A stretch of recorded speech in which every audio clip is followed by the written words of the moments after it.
my first opening weekend was for Sebastian Maniscalco. Ever. My mom invites him over for meatballs.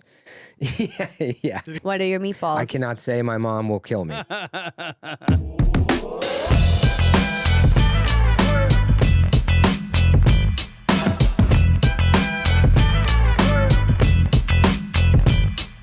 Cawfee Talk. Good morning, everybody, and welcome to Cawfee Talk, where the coffee's hot and the talk is real. Today, I have one of my favorites in studio with me. He's 75% Paisan. I had to correct her. Vinny Fasline. Please, everybody sit down. Thank you so much. Everybody sit down. Also, what's so funny is if you had like a really long Italian last name, I would have been able to say it easier than what I just had to say. I used to get Vaseline. I'm like, guys. Oh, yeah, no, I could imagine. The worst. Fastlines, everyone think Vinny Fasline, everybody thinks it's a made-up name. It's like it's my real name. Is it your stage name? It's my real name. I mean, my birth name was Vincent. We don't say that. I grew up with Vince. I got Vincenzo growing up, Cenzo. But my last name was Fasolino when my grandparents came over from Italy. And then in New York, they're like, you know, that's what they did. They're like Ellis Island, they just Ellis chopped Island. off some vowels. Yeah, they were just like sending you through, and they're like, if your sauce is whack, you go back. And they kept us here. Wait, did you say sauce? Sauce. All right, Gravy. There we go. Gravy. She says gravy. My mom's side all says gravy. My dad's side all says sauce. See, And who's 100% Italian, your mom or your dad? My mom. But have you been to Italy and do they say gravy? No. They don't even. No, they don't. Gravy came from Italians off the boat who tried to assimilate here. And everything brown that was going on meat was gravy. And Italians were very proud and didn't want their kids to speak Italian and wanted their kids to only learn English. So they just kind of changed their verbiage so that their kids, and that's how, because when you put the meat in the sauce, it became brown. You know, just and hanging that's how out we on called it gravy. This podcast just makes me want to eat Italian food right now. Yeah. I might just leave here. What's your favorite Italian restaurant in LA? Well, first of all, I make better Italian food than all these Italian Same. restaurants. Same. It's a Same. fact. You cook? It's a fact. If I want a girl to fall in love with me, I'll break that shit out. But I'm sorry. I No, can't. you can say that. What is your... I can make handmade cavatellis with ricotta cheese, not with gnocchi is potato. So I say ragot. Ragut. My mom says ragut, but I like to clarify what it is so people know what it is. Yeah, I can make cavatelli, and I make sauce gravy from scratch. So do I. Let me hear I it. mean, I'm hand squeezing down tomatoes. Like seriously, it's like, you know, straight out the can, whole tomato. You squeeze those Me down. too. It's watery. You got to cook it down for like 6 hours so it thickens. But then you need, you know, meats to flavor the sauce, and you need good ingredients. You just so with meatballs, my meatballs are insane. What are your meatballs? I cannot say. My mom will kill me. Is it the Holy Trinity is what we need to know? Is it Holy? beef, I like the Holy Trinity. pork, my grandma, and veal? My grandma would actually do all pork. She went from beef to all pork. But I do beef, veal, and I love pork. beef, veal, and pork. Yeah. My grandma would do all pork. Joe Isidori from Author and Sons, the famous restaurant, says beef and sausage. Ooh. It's actually Okay. delicious. Here's another thing. You get country pork ribs, and you sear those. I So put if them you ever want to and make you a dip them sauce, right in the sauce. and you put them in the sauce. If you I need do to it make, too. Yeah. I do ribs. And what else? Oh, so sometimes I'll make. I can make eggplant parm, chicken parm. You name it. I can make homemade spaghetti, like homemade noodles. And then and I like to make. This one's a little different. This is more Americanized. I like to get Italian sausages and I cook them in sauce. I cook them down for a while, and then and then you caramelize red peppers and onions, and you put them on a hoagie with mozzarella Hoagie. cheese. That's Pittsburgh. That is. That's You hoagie. put them on a hoagie like We say hero in New hero. York. You do say hero. Hero. You say hero. Hero. Hero. Yeah. Yeah. You put it on a hoagie. Oh my god, so good, man. Yeah. God, I Hoagie. love Italian Some My, people food. my say grandmother sub. used to brown some pork chops or pork shoulder and then put it in and then make the sauce on that. That's how, and it tastes insane. Audience, I hope you're listening to this and you've already eaten. If not, I'm pretty sure you just stopped the pod and went to go eat. This is making me hungry right now. Sorry, they're like, this guy's not funny at all, but it sounds delicious. but I mean, at least I know where I'm gonna eat next Sunday. I'm Well, gonna La Antica, you been there? no, but I've heard of it. Yes. Great. Guys from Naples. He makes Yeah. incredible pizza, some good pastas. What else? There's a bunch. There used to be a guy. right across from the Dresden, there used to be an Italian restaurant with an old school. There is an Italian restaurant there now, but it used to be this totally low key. You'd walk in, the guy would be like, "What kind of noodles do you want?" And then you'd say Noodles the is noodles, also- and then If he said, what kind of noodles do you want? I'd be like, I'm going to leave here unless you're serving me beef lo mein. Yeah, I don't yeah. want No, noodles no, because listen. I eat pasta and macaroni and it's Sure, gravy. But he was from She's not Italy. wrong. Okay, so and then he just literally made. There was no menu. You walked in there and he'd just be like, I love what, the what no are you menu. feeling? That was like And it was- Dominic's oh, in Little God, Italy it's in the the Bronx. best. You could go there on a Monday, order whatever you wanted to eat. You go back on a Tuesday, order the same exact thing and be a different price. Like they just did it. They just had different things on the menu, different prices. It was like nothing was formal. There was nothing ever written. What's back your in the favorite, Bronx in Little Italy. pasta? I like fusilli. I like the thick rigatoni, the big rigatoni. You like it al dente? Yeah. You do? Yeah. And what's so funny, we just got back from Sicily and my uncle does not like his pasta al dente. And they brought so I ordered regular, my father ordered regular, and he wanted his cooked more. So they were like, normal, when they put the plates down, normal, overcooked. Like that's what they said to him at the restaurant so in funny. Sicily. That's We so funny. were crying, Oh, laughing. wow. Like they wanted you to know they didn't approve of the pasta they were putting in front of you. I Like this like is it. not a reflection of how we make this pasta. I like it overcooked. I Oh, don't like not it me. overcooked, but I don't like it hard. I don't want a chewy pasta. I If you give do. me chewy pasta, you're lazy. Yeah. Give me. Vinny, what's your favorite pasta? I love cavatellis, and I love. I do love gavadil. I call them gavadil. Cavadil. Gavadil. I don't like them unless I make them or my family makes them. I you don't. make them, like, I'll never homemade? I'll never go to a restaurant and order cavatellis ever. I'll get gnocchis because they make them nice and soft, and I love potato. It's Love good. gnocchi. But I won't ever get cavatellis, but I make them and they're delicious. Wow. Okay, second question, then I'll leave it to the actual person whose podcast this is. What's your least favorite pasta? I don't like bow tie or things like that. I'll eat Yeah. it, but to me that's not, I didn't grow up on that. I grew up Right. on like pasta with lines in it. Yeah, or, yeah. or like I spaghetti. Hate spaghetti. Oh, I like Yeah, it. I love it. I love a good bowl of really? like Oh, yeah. capellini, even. Oh, Angel I love hair. it. Angel hair. I love that. Angel hair, I can. The hang bow with. ties and penne and all that. It's like boxed. Like, what are we doing? Yeah. Like, I need my pasta to have lines in it. My grandmother always made rigatoni, like the fat. Yeah, the big you know? ones. And to me, there's like a total connection. Okay, we have to get off food. This is. I was I just don't know. gonna say that this podcast is I'm like, sponsored by the Food I Network. know we have a guest on named Vinny, but we got to stop talking about pasta immediately. How often are your guests Italian? No, I not always, but I do. My podcast is really centered around nostalgia for the most part, how people grew up or the connection to Italians or the comparison to So it's not Italian always culture. It's not. I mean, it's a lot of non-Italians on here. I've had a lot of So you Italians. guys got a treat today. I've had It's a like lot of it. 50-50, I'd right? say it's 50-50. You got a treat today. I'm not dressed Italian today. No, I mean, sure, it's a little tight, but we'll talk about it. A guy named Vinny with a 70s porno stash.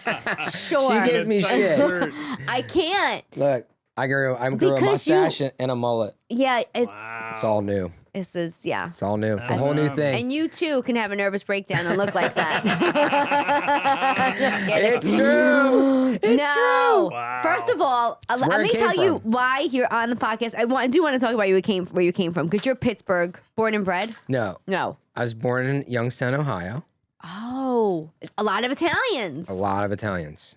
And then my mom was from Philadelphia, born in Philadelphia and Jersey. Oh, And then- that's an Italian American Yeah. mom. Yeah. My whole mom's side's 100%. Then my dad dragged her there. They had me and my sisters, and then when my parents divorced, I moved to Pittsburgh, and I was there for a third of my life Ohio, a third of my life in Pittsburgh, and then now it's been a third of my life here. Well, very different.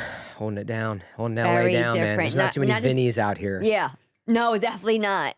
There's not too many Cannistracis out here either. I have a Cadillac, and I'm like, can I have Guido'd it up anymore in Los Angeles with this accent? And forget it. But okay, so your upbringing, you said 75% Italian. Mom was a South Mom Philly. was 100%. My dad was a little Croatian. Which, by the way, have you ever been? No, I heard it's awesome. Croatia is by far one of the most beautiful I hear that. places I've ever been. Croatia was probably hands down one of the most beautiful places that had the best Italian food, some of the best Italian food that I have Really? actually eaten. In Croatia, there's a Croatian pasta that's pretty good. It's sweet onions. If you like onions, I do. It's just tons of sweet onions with whole tomato, like diced tomatoes. That's a Croatian pasta. That's pretty good. We're We're still talking bringing it about back to food. We're bringing it back Sorry, to food. I don't know Okay. why I'm on this. We did this at 25 minutes lunch. in.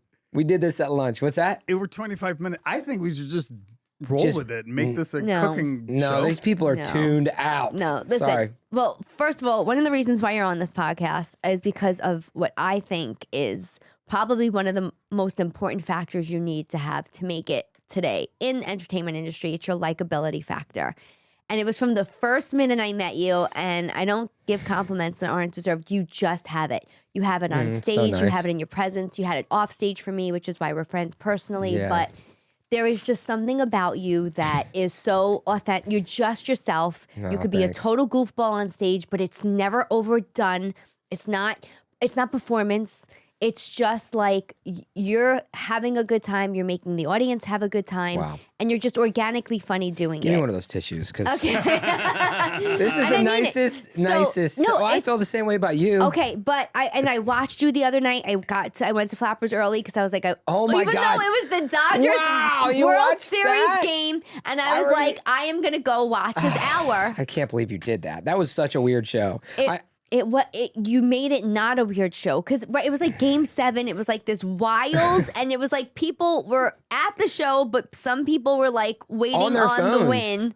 Game 7, I'm headlining. I get on in the bottom of the 9th when they tie it. It's when I get on. Jesus I get Christ, off what a- 55 minutes later. I get off. It's my going. last bit. They are cheering that they won. So I'm like diving into my jokes, and then I'm having to like make jokes about them literally being on their phones. We have footage of them on their phones. So I like whip out my phone and I like set it up, and I'm just like, like kind of watching the game with them as I'm making jokes. Because what are you gonna do? I literally. That's great. I'm We on stage. contend with so much when it comes to audiences. It's why Colin Quinn had a show called Tough Crowd. When I said this guy's going out Game 7 to do an hour, well, people are locked in now. It was like one of the most exciting games we actually had of that series. Him and I went to one game. It was the most boring. And when another night, it was even more boring. It was like one of the most exciting games. I know. And I you missed went up it. there and you rolled with it, and you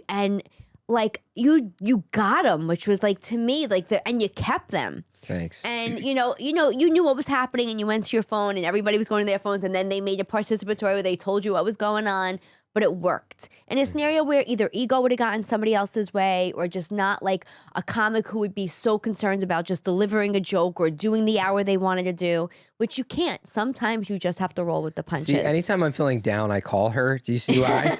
Do you see why? So it's like, all right, you came here 13 years ago, not for stand up, No, I came for stand for up. stand up. Yeah. So did you start in Pittsburgh? Yeah, I started. Well, What club was that? Because Well, we I love started, the backstories here. I did a little bit of, I'm going to, long story short, I hate telling the story, but I had a brain tumor when I was younger. And then after my brain tumor, I couldn't play sports. So my mom lied about my age, put me into a comedy class at 16. I did comedy at 16. And then I did it at like Rex Theater. It was like a theater. We had an open mic there. Then I did a competition when I was 18.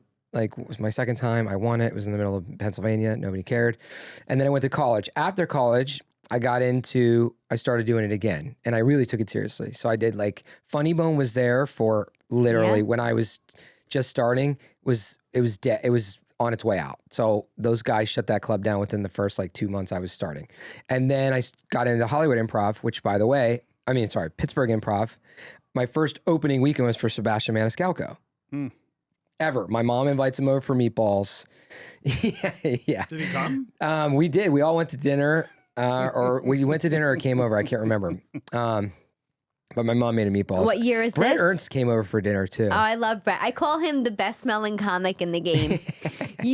His cologne walks That in the guy- room before he yeah, does. he does. And he is so funny, and he's He so is so kind and funny. generous. He But is. I love him. but that's so funny. Yeah, Yeah. that- So wait, that was my what year first is this? weekend. This is It's obviously 20 before Sebastian's selling out at Madison Square Garden. Yeah, it 5 was shows a weekend. 2000, like or 2000, like 9 or 10. So was that because you were an Italian American comic going up? Did they pick you, They or just- it was no. just you were just working in the club? I was like getting up at their open mics, and Yeah. the booker was like, "We're gonna let you, finally do a weekend." And I told them I was a big Sebastian fan, and then That's killer. when I got the call, I was so excited, That's so cool. so excited. Yeah, then that was my first weekend, and then How'd you do? terrible in the beginning. Well, the first show, so I was trying this thing where I recorded my thoughts in a studio, like I did almost what Bo Burnham's doing now, where I recorded what a guy thinks. So I got up on stage and I would eat chips, and you would just hear a monologue over the speakers. Then I'd try to do a bit about like going on a date, and hey, you ordered an appetizer, and you would hear it over the speakers. The guy with the sound was off. Like I didn't have control of it. So it was so off. The timing was off. It was just straight bomb. And I'm telling you what, it was like a Thursday night, and if I didn't have to do a full weekend, that bomb was so real that I was like, I don't know if I would have came back to stand up. So, and then Sebastian goes, just do your act. He's like, just drop the thing and do your act. And then I dropped the thing and I did my act, and I was funny enough to keep going, But that first night, oh my God, that bomb, dude. All my friends were there. I went home, I crawled in the fetal position, like, I don't want anybody to see me ever again. Oh, I've had those nights. Oh. I actually found a video of me that I had filmed where I was like, where Mike had filmed me, and I was like, I'm never doing comedy again. Oh, that feeling is so Yeah. bad. Bombing is such a bad feeling. Thank God we got out of that phase. Listen, there's no way to get to where you are without doing that. Yeah, It's years just of bombing. But when new comics hit me up and they go, "What can I do to get good?" I'm like, "Stay bad." Yeah. I'm like, "You got to be bad to be good. You just got to keep keep getting up. You got to keep being bad before you're good." True. Now you get to a point where you go, I know I can't do specific shows because this show will set me up for failure. Hey, come do this outdoor show. My cousins, whatever. No, thank you. Yeah. Like, I don't need to bomb. People have asked me to do their weddings, and I'm like, nobody wants to hear me at your wedding. Like, Yeah. I appreciate it, Right. but like nobody, they're going to be eating shrimp cocktail and drinking champagne, and If I ever nobody. get married, I'm never doing it. And people offer serious money when they want you for private gig, and I'm like, I can't. I'm not setting myself up for that. What's serious money? What kind of? I've had Like 10 grand or something? yeah, and I will not I'm do it. available actually for weddings, birthday parties. I'm not doing it. No. I'm not I doing it at this same. point because Vinny's number below. yeah. What's up? I turned down cruise ships too. I was like, I can't do any more. I actually never did them, but I turned those down. Funny Brett Ernst story. I was in Vegas opening for Brett, and some guy came over to me to talk to me about cruise ships, and Brett was like, "Get away from her! Get away from her!" Now, I don't know enough in the industry to know like that's not the comic you want to be. And I was Yeah. like, no, he was like, I know what he's offering you. He's like, don't talk to her about that shit. He says, Before I was get outta here. Get out of here with his chain out. Still has it. I know. Him Guys. and Paul Verzier did a show with them, God, years ago now, early on in the New York Comedy Festival. They called it Chains Out. Nuh-uh. Yeah. That's funny. So, shout out How's to Paul and Brett. doing? He's good. That's how we met. That's how we met. On Paul's show. Yeah, we met on Paul's show. We that Italians was stick for together. Costable? Netflix. No, Paul Verzi. Oh. It was Netflix is a joke. I love that guy. And I liked you from right then. You too. You did a great job. You got up. You did a great job, and then we hung after. Mm-hmm. And you I was very new to LA, and I was shy, if anybody could believe it. And I just liked you, and I love what you're doing as far as like reinventing the wheel and doing different things in comedy. And you first of all, you're almost on every time I look, you're on somebody else's show, which is not a testament to you. And you're doing a new show about dating. I'm doing a dating show. A dating show. Yeah. I'm doing a bunch of shows. I'm doing a bunch of stuff. Tell us. Oh my God. Okay. Let's see. Am I just like plugging all of my shit? Well, yeah. I mean, we're gonna get into like more personal things, but Dating show. Dating show is pretty awesome. It's like the dating game. We have a bachelorette. We have 3 bachelors, or vice versa, and then 3 famous comics stand behind the bachelors, and there's a wall. So she'll ask a question, and the comedians will answer. So she's not going to see them. She's not going to hear from them. And just imagine like Kevin Hart was standing behind a 25-year-old white kid, and she'll go, "Tell me about yourself." And Kevin's like, "Well, I'm white, so I don't get pulled over. I got good credit, like stuff like that. Like the shit that they say is so funny. I mean, it's crazy. It's not really like they're not finding love. You Right, know what I right. mean? It's more of a joke. And Has anybody found love? No. no, we did have two people make out though, but that was also kind of for like they were kind of doing it as a gimmick. Giving I feel the like. audience what they thought they wanted. Yeah. Nobody's found love, but it's not like for that. Yeah, you know, yeah. maybe it'll happen, Yeah. but they also don't see or hear from them the whole time. So the only time they could find love is after the show. They might talk and be like, "Oh, Right. so you know, Right. I one day it'll happen, but we're eventually going to tour that. I'm going to put that online. We're going to all that. There's so much going on with that." But yeah, I'm doing so many things right now. It's crazy. Yeah. You're in everything. I just saw you with Kevin Costner in like I did a whole a cowboy hat. I'm Yeah. like, where is Vinny now? Like, I guess he's not in LA. You were in that was Montana? for Oh, like. I'm dying to go to Montana. It's How so was it? nice. It's crazy nice. I mean, that was insane. That was a film fund company, a bunch of billionaires and a bunch of celebrities all looking to get films funded. So that was really cool.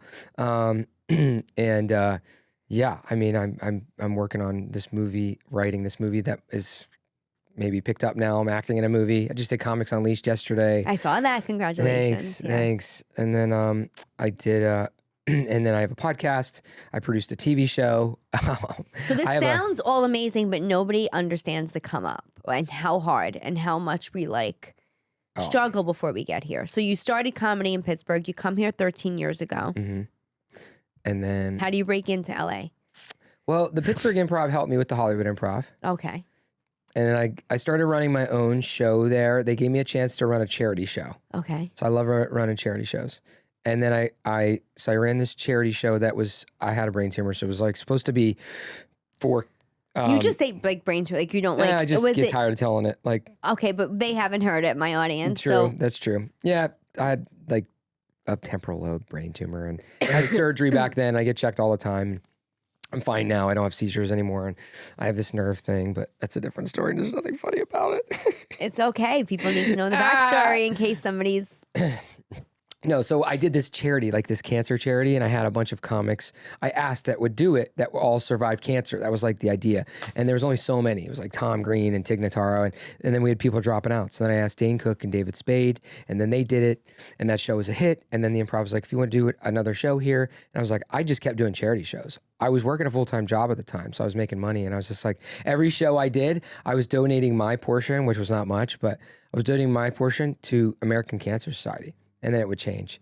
And I did that for a couple of years. I started having my own show called Socially Awkward. And I had every name you could think of on it. Like even Chappelle came back and came on my show. Everybody came on it. It was just like a Wednesday at 8. Next, like Comedy Juice was the big one. And mine was like another big one.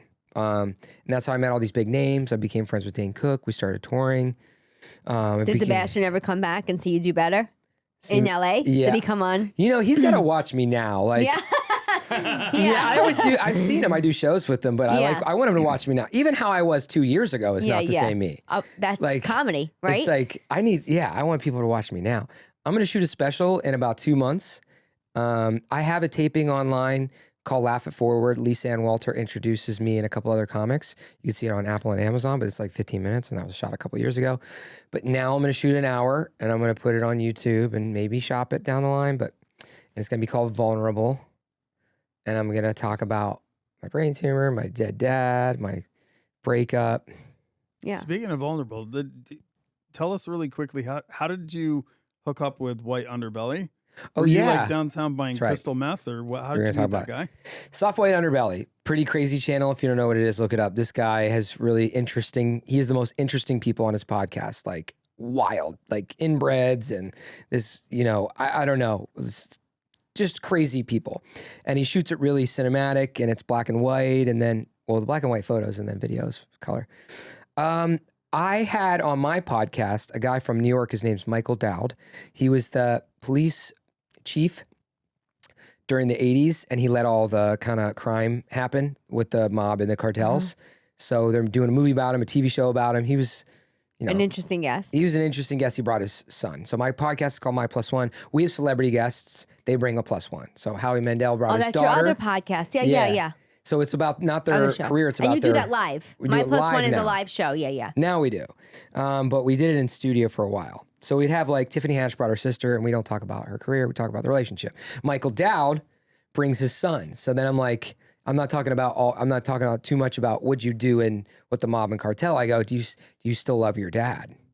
What do you regret most about everything you've done? I got him to cry on my podcast. So it's like about the relationship. So Michael did Soft White Underbelly, Michael Dowd. And then he recommended me. Guy was looking for comics. I think he had Artie Lang he was reaching out to, or maybe Artie was going to do it. Artie's one of the first comics to help me in the Really? industry. Yeah, I don't know if Artie did it. I think I was like their second or third option. But yeah, they had me on because I was like, yeah, here comes, brain tumor boy or whatever with depression comic. No, it's fascinating. I watched it. That is, it's not funny. It's like real. They dig into shit. He wants you to really get into the deep, dark stuff. Or if you have a storyline, like, my dad was a serial killer or something, those are the kind of people he has. So I was probably the most uninteresting person, but I had brain surgery and there's a lot of stuff. I grew up with family members that were in the mafia. Like, I didn't really talk about that, but too much. Let's talk about it here. Depression. Well, now that people passed away, I feel like I can. Yeah. But I'll talk about it eventually on stage. But, that was crazy. Yeah, it was really, but that podcast was like me, like this with zero jokes. It's like me like talking and just telling them, yeah, I struggle with depression. I think, this is my thoughts on life. It's a really heavy podcast. I think there's so many people in entertainment, especially comedians, that struggle so much with anxiety, depression, substance abuse. Like it's rampant really in the community, which is why I know like a lot of comics stick together if they are sober. They do a lot of shows together. Like there's a lot of like support amongst comics who struggle. But I mean, I don't know. Were you a high, like an anxious kid? Were you like what? I think after the brain surgery, I started getting anxious, and I've dealt with a lot of trauma. We don't want to talk about that on this podcast, but I feel like that's where a lot. But I think the depression, besides traumas, come from comics, like subjectively studying humor. That's where I think like all we do is we study it like a job instead of it being enjoyable. I mean, and now we use it for everything. Like we'll be at funerals and just crack jokes. Thank God. Right. But well, I was just talking about this with another guest, Maria Watkins, and we were just saying like how it's like a survival tactic that we have. It's how we survive. Yeah, it's pretty wild. I feel so bad. I need to. We're also in. Let me get out of this like tired. Like, what are we doing? We're talking about depression. Sorry, you just lost all your viewers. This is real talk. So that's what they love. No, we're not about being funny here because you're comics. It's real talk. It's coffee with real talk. Good. That's what this is. So it's like we talk Cawfee about Talk? everything here. Coffee Talk is real talk. How many of your guests have diarrhea? Just everybody. From all the coffee? Yeah. Okay. Coffee Talk and diarrhea Sundays. Or I provide coffee for all the guests. She got me a really manly drink. The latte he wanted. I wanted a latte. Lattes are good. Lattes are good. So cappuccino or espresso, obviously. Yeah, I have a. You like milk. You don't do. You're not Vinny who does an espresso. I have an espresso machine. Would you drink plain espresso? Yeah. This was some transition. Depression, espresso. This is like I should be getting a sponsorship ad right now for Sorry, coffee. your most boring episode Are you yet. depressed? Have an espresso. Oh yeah, cool. Vinny's a great comic. You'll be- Talking about friggin' meatballs and sadness for 6 hours. No, listen, that's what it is. It's being honest and it's being vulnerable, which is honestly going to be the name of your special. I'm just kind of focused right now. Which is, you are super focused. I also starting, which I'm going to launch, which you're going to be on as well, an all comedy merchandise website. Almost done. Good. And there's going to be over 100 comics on it. All have different shirts with different jokes of theirs on the shirts. I love it. And the comics get a chunk, like a majority of the shirt. I get a little bit, and then the other percentage is going to charity, Children's Hospital. I love this. I might change it up too. I might even give a part of it towards like, I might start my own like, hey, comedians need mental help, like kind of thing. I don't know. I usually donate everything to Children's Hospital because I just love helping like sick kids like I was. But it's all comics you're gonna be able to go in there and see all your favorite comics, and then you can click on their thing and see different shirts that they have for them, and Which is so great. So it'd be like punchlines or just punchlines with artwork. This is gonna be mine for my. I guess we'll show it. you. I don't know how, but this is gonna be mine for my special. It just says vulnerable on it, but it has a hairless monkey. Hold on, I'll show you. Okay, here it is. This is a hairless monkey. Can we show them? I don't know. Yeah, how. let's say. Oh, What? yeah. Look at this. Do you just go up to the camera and show them? Vulnerable. Vulnerable. Hairless monkey. That's gonna be my brand for my special. Just a hairless monkey like this. Actually. Yeah, keep the mustache or that's going to look like you. Oh no, this guy, I should give him a mullet too, actually. No, please stop. Just make it It's stop not even there. a mullet, it's like just my hair's long now. It's the sides are shaved. I'd say it's semi mullet. Semi-mullet. So, were you a funny kid? I was so funny, and then I lost it all. Do you have brothers and sisters? I have twin sisters, identical twins. I used to do I was always like an impressionist. Yeah, I did like impressions, and I was always silly. Yeah. And then, I don't know. Do you feel like some comics are always on? Or do you feel like most comics are just not on? I'd say most comics are. I think the biggest difference I see in comics is their stage persona to how they are in the green room. Right. Yeah, because like improvers and sketch people, they're always like, they're giving everything a voice. Hey, look at me. Yeah, This is a cop. Like they always, everything's got an accent or a character. But then like comics are like, they're like, I can't tell you how many people are like, have known me for years and they've never watched my stand up. They're like, yeah, you don't feel like that funny of a guy all the time.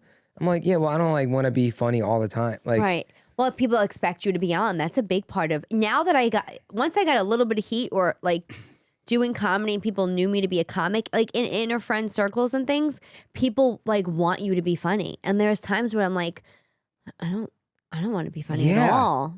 I don't. Same. I like, yeah. I have to preserve my energy, especially now performing. I did New York Comedy Festival last week. I did like 8 shows in 3 days. And I was like, how was that? It's good. It was good. I did a lot of produced shows You did? for some friends. Yeah. Nice. But they're just like the next day, it's like, I don't want to do anything. I don't want to go in anybody's house or be friendly or. I get it. What happened? Do you feel like COVID did this? Because my social battery also dropped off in 2020. I was always extroverted. I would always go out. And then COVID happened. And the fact that I'm wearing jeans right now and not sweatpants is mind blowing. If you would have saw me a year ago, sweatpants and hoodies and backwards hats, that's all I ever wore. Like, I'm like finally growing up. But I also think the COVID was I wanted to stay inside, not do anything. I think it was an introvert's dream. Yeah, but I wasn't an introvert. Right. I started that's what I'm becoming saying. one. Yeah. I think a lot of factors play into it. I think age plays into it. I think, which you're not. You're a baby. He's so sensitive about it, which is why I said it. But listen, I was a different version of myself in every decade of this life, and I do feel like the best is yet to come. For you. For you. Oh, she's so nice. I really do. You're I so think nice. I'm also very honest, like brutally. And I say what I see. I just think that, like, I don't, like I say, I have this thing where I say there's no bad shows, and I've said it on the podcast before. It's like there's no bad life experiences. Everything is going to get you to where you need to be. And I think you've had a pretty interesting year of personal change and growth. Biggest personal growth year of my life. Yeah. Hands down. But you need those years. It's you don't want to be in them when you're in them, but it's their necessity. Yeah, I agree. You are laser focused on comedy in a way I don't think you've been in a while. Right, it's true. It's true. I mean, I am doing so many things. It's crazy. I'm dialed in. I honestly, it's for the best. A lot of people don't blame themselves for anything. I'll take some blame too. Like, I know that there was a lot of stuff. I was getting complacent in my career, in my relationship. I was getting comfortable, and I was just kind of coasting. And you can't do that in LA. You can't. The hustle's real. I was hustling, but not hustling like I should be. So I've had a lot of growth personally, spiritually. Yeah, I was gonna say your faith. I believe in God like so much now. It's like I pray every day, and it's changed my life. And You're a churchgoer. I go to church. It's changed my life. It's changed my life. I mean, everything about it. I mean, I'm trying to be the best version of myself. Because I know you did have some questions that you were going to ask me, which was, you know how hard it was to say a few things was best advice, worst advice. I was so hard to figure out. I could not figure out what's the best advice. I couldn't figure it out. I was like, that question, it's so hard there's so many things like, but I do say 2 things was, feed your soul. Feed your soul is some of the best advice you can get and give, because we forget that is more important than this, body that we have. And that means like, spirituality, whatever you're believing in. But I believe in God, and I think it changes everything. And then also love yourself. I mean, my whole life I was insecure and treated myself like shit. And I started loving myself again. So important. I don't think again. I think for the first time in my life, I'm loving myself while staying humble and caring about other people. That's the thing. People say, "Oh, love myself," and then they just become assholes. But yeah. You're like, you gotta love yourself, but you gotta like love yourself, and not do it in a malicious way. You have to care about. Okay, I got to start eating better. I got to start working out. I got to start praying. I got to start being nicer to people. I got to work harder. Whatever that means. So, but you reflected. Like that's the key. It's like you took a look in the mirror and you said, okay, wait, not even I'm saying the physical thing, or you would have shaved the mustache by now. You looked at yourself and said, I want to change things. Yeah. I want to change things, or I want to be a better version of myself. Yeah. And like people don't become better versions of themselves without being like, okay, what I have to look now at what I like. I have to make an effort. Yeah. To change things I don't like about myself, or things that I think I could do better. That's the most work you're ever going to do in your life is on yourself. Mm-hmm. It's the hardest work because you've gotten yourself into habits and, and I'm not just saying like drinking or addiction, just regular things. You don't realize how I react to people, or what my initial responses are not always the nicest or not always the kindest. And I'm like, God, I purposely select to work or be around only a certain amount of people. These are my people. I have to treat them, like I have to remember how grateful I am to have them in my life. So if somebody's giving me a hard time, or a friend's not taking the advice I want them to take, I have to remember this person will be there for me at my ugliest hour. And it's like, okay, a little grace, a little, Yeah, and that's another thing, is that finding those people. My dad always used to say, if you can count how many friends you have on one hand, you're a popular guy. And I used to be like, I got tons of friends. And then you get older, you're like, where are all my friends? There's acquaintances and people that care about you, and people get older and they start living their lives and they worry about their stuff. And then you start realizing what kind of people really are. They don't really care the way you think. So finding these people that really care about you is so hard to find. So I just think, like, those are things that I always say: feed the soul, love yourself, and then, hold on to the good ones. And then the worst advice was crypto and NFTs. Stay away from those. I did those too. Those stay away from. I lost all my money there. I did NFTs. I don't know what I was doing. I think I have the password. I don't know what. I never understood them. I got friends that are still doing it. But I go, oh yeah, this is cool. I love this. This is a really cool. I never understood any of that. This is a really colorful tissue box. Yeah, sure, I'll spend $1,000 on it. What is it? It's digital artwork. Yeah, but you can't touch it. You just have this digital artwork that you're buying, and I maybe one day it'll be worth something. And then crypto, is it ever going to be working? There's going to be people on here. What do you mean, Bitcoin's it? People have lost their lives on it. Yeah, I'm sure at some point currency will be a mess. Here's my thing. I just don't understand it. And I get it. I'm not tech savvy. I'm not really into certain things. I like things I could feel and touch. And there's just some part of this new virtual world, even social media, I like held off doing for too long, which I could have been way more popular earlier on. God, me too. But I say this to you, like you just said, you're not the same comic you were 2 years ago. I think when it hits for you, and it's going to hit, you're so prepared for it at that point. And I see so many comics comics who've done social media, who've hit, and then go out on these tours that they think they're going to kill Sure. on, and nobody's ever coming back to see them. Yeah. So it's like I try to say to myself, okay, you know, the slow build makes for a strong foundation, and you're going to care about your craft and you're going to care about your audience, and I do. And so when it does hit for me, I'll be ready. And I think it's kind of like you have to have the faith. Yeah. You know, I'm not good with patience or waiting for things, but it's like, it's just not my time, or, you know. You're ready. It's coming for you too. We could give you your flowers now too, because you're an amazing person. Thank You're an you. amazing comic. Thank you. And you work very hard. You care about others. There's a whole factor of being funny, and then there's also a factor of, like you said, likability, but just being a good person. Fans want to come back and support you. They're going to want to do that for you. It's just like, it's going to keep growing. I am grateful for the audience. I mean, when I say the majority of my audience comes from people who've already seen me, and then they bring other people, it's not really the social media fan base that I have. Like, I did your show, I hosted your show, and then people came to see me in Burbank from Hollywood. Oh, they did? Yeah, That's awesome. and it's like, wow, like I kind of be like, you got to get in the room. And that doesn't happen overnight.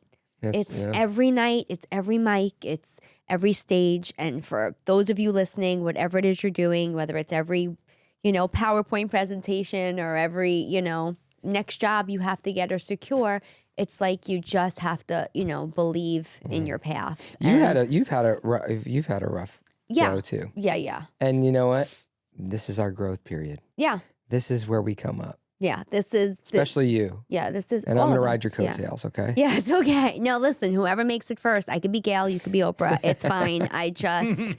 I'm sorry, it's my fault. Because I thought I was ending, but I do it. So what I will say about this, and again, this is very relevant to everybody listening, because you're in your new era where you're hyper-focused and you have so many balls in the air and so many really good things happening for you in comedy. And personally, right, I think... I know from personal experience, until you're really ready, until you've learned to love yourself, until you've come into your own and figured out what you want and what's not going to stop you, you can't be with anybody until that happens. And like, no healthy relationship comes from when you're not healthy. True. And not to say I was the healthiest version of myself, you know, 8 years ago, but I was in the best place I could have been. I went to therapy. I reflected upon all my bad relationships. I stopped dating for a while. I just focused on comedy. I had to be who I thought I was ready to become before I allowed anybody else into my life. It's true. And you're never going to invite the right person when you're not right. You know? So I think you are like, the future's bright. Oh, thanks. What if this was just it? Like, this was the last thing I did. My career just tanks. Wow, no. Well, that wasn't a death joke. Okay. That wasn't a death joke. I'm sorry. Okay, guys, we'll cut that. Guys, if you thought comedians were emotionally unstable, I just wanted to reassure you that we are, and that's no. There's good stuff coming. There is good stuff coming. A lot of good stuff coming for both of us. The plus one, my plus one. My plus one. The dating show. I'm going to shoot a movie. I'm in development with 2 big production companies for TV shows. Big. And then a lot more acting stuff's coming up. And this show that I'm pitching.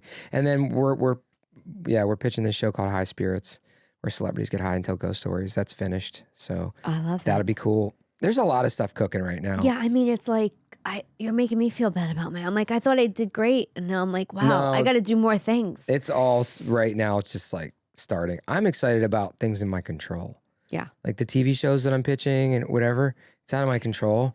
The specials in my control. The dating shows in my control, kind of. The podcast is in my control. And that's really the only thing that requires your energy. I can't tell you the amount of time I have wasted on what other people think and do. Yeah. And none of that is in my control. I know. Social media. Why didn't we do social media years ago more? You know what? Here's the thing. I hate it now. I'm glad I didn't have to have it in my life any more than I already do. I really, other than how grateful I am for the fans that I have that follow me and share and do everything, social media is very hard. It's exhausting. It's a full-time job. It's a full-time job. I commend people that actually do it like all the time. It's a full-time job. Now I'm putting that in my schedule. Like every 2 days a week, I'm shooting little stupid sketches. And I'm loving them. they're whatever. Some of them are going to be great. Some are going to stink. Here's the thing. This is what I'll tell you. The ones you're like, oh my God, this is it. It's not going to be. Right. But the one you're like, all right, whatever, I'll just put this up is going to go viral. I agree. It's just the way it is. It's always what it is. But, all right, before I let you go, are there any like words and phrases your mom said being like a Philly, Jersey, Italian, like any like specific? Like, did she ever call you a chooch or a mama Luke, or were those words that you guys used, or any words you can remember like in her vernacular that she would like, call me? or just use? I don't know. Should we call her? Yeah, ask her. Okay, let's call my mom. Let's Can I ask tell her. you a story that's also, just calling my mom. I remember I did a show during COVID. It was an outdoor show. The lineups were stacked. Everybody was on this dang thing. And then I was going up and Ali Wong asked if she can go before me. I go, yeah, for sure. And she's, I don't mind following people that are, famous and funny, but she goes on stage and she's already a killer, right? She gets on stage and she FaceTimes Dave Chappelle. So now I had to go after Ali Wong, who was FaceTiming Dave Chappelle, and then they bring me in. And I was like, oh my God, man. And then I get up there and I go, there's not gonna be anything cooler than what just happened. I go, but I'm gonna FaceTime somebody even more famous now. And then everyone's like, oh my God. And I just FaceTime my mom. And it was the way to get. That's what I mean about you. It's your ability to think on your feet. Like, I would have been. It's my mom. Let's see. Oh, mom can get it. Mom's in her 70s. Mom's a hottie. Let's see. See if she answers. She's sweet. When she answers, she's like, I don't feel like talking to you. No, she's like the sweetest person on planet Earth. Hold on. This is Mom's chance on Cawfee Tawk, guys. My mom you have a lot of Italian mother. My mom calls me 7 times a day. Texts me 7 times a day. I got to get off. The fact that she's not answering right now is super funny. Well, she's got to be doing something. We're going to clip this and send it to her. All right. All right. Well, then. Just kidding. I'm going to leave it on just in case she calls back in the next 30 seconds. Is there anything you want to promote aside? I mean, you just already just. It's my special, my social media, everything I pretty much Where can plugged. people find you? All my socials and everything's Vinny Fasline. VINNY FASLINE. And you're going to check out my merchandise site that will be launched next month called Who's Line. HOOZE line. Who's Line. I love it. And it's going to be all comics. She'll be on it. She'll have some shirts there. It's going to be. I got to think what punchline I want it. I think what punchline I want on this now. This is exciting, guys. Anything you want on it. Yep. It's all yours. You own it. You could take it on your website. It goes on mine. And then 10% goes to charity. Oh, it's that's beautiful. Cool. Yeah. Exciting. All right, guys. You'll see me and Vinny on lineups throughout LA. So if you're listening to this from Los Angeles, make sure you come out and see us. Make sure you check out everything on Vinny at Vinny Fasline. And then all my shows, guys, are listed at tarajokes.com. I have Tampa, Naples, DC, Providence, Rhode Island, a bunch of other places I'm already forgetting that I committed to. Oh, my tour. Just go on my website. The new tour is kicking off February 6th and 7th in Wesley Chapel, Florida. I'll see you guys then. Cawfee Talk.